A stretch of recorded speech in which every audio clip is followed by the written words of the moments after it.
Hello everyone, আমি মিষ্টু চলে আসলাম আবারও একটা নতুন ব্লগ নিয়ে। আর আমার ব্লগে তোমাদের অনেক ওয়েলকাম। কেমন আছো সবাই? তো যেদিন ভিডিওটা করেছিলাম সেদিন ছিল পয়লা বৈশাখের দিন। আমার মামি হঠাৎ করে ফোন করে বলল যে চল ঘুরে আসি। তাই আমরা সবাই মিলে বেরিয়ে পড়লাম। কোথায় যাচ্ছি জানি না, এখনও কিন্তু আমরা ডিসাইড করেই উঠতে পারিনি যে আমরা কোথায় যাব, বাট গাড়িতে তো বসে পড়েছি। গাড়ি যত দূর যাবে আমরাও তত দূরই যাব, এটা বলারই কথা। যাই হোক না কেন, জানি না, সত্যি বলছি জানি না কোথায় যাব, বেরিয়ে পড়েছি।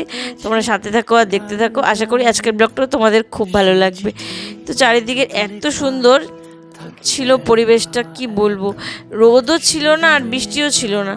আর দেখো এই যে আমাদের জলপাইগুড়ির ফেমাস তিস্তা ব্রিজ, তোমরা তো জানোই, যে জানো না শেষে আমার ব্লগে এই তিস্তা ব্রিজটা দেখে দেখো। চারিদিকে জল নেই, মাঝখানে শুধু জল, চারিদিকে পুরো বালি বালি বালি। শহরের গণ্ডিটা পেরিয়ে গ্রামের দিকে আসলে মনটা যেন প্রাকৃতিকের পরিবেশ দেখে মনটা পুরো ভরে যায়। চারিদিকেই সবুজ সবুজ সবুজ, যেদিকে যতদূর চোখ যাচ্ছে শুধু সবুজ আর সবুজ। এই জায়গাটা যেন আমার খুব ভালো লাগে, কারণ যেন এই জায়গাটা মানে কি বলবো, কি জানি কেন এই জায়গাটা এত ভালো লাগে।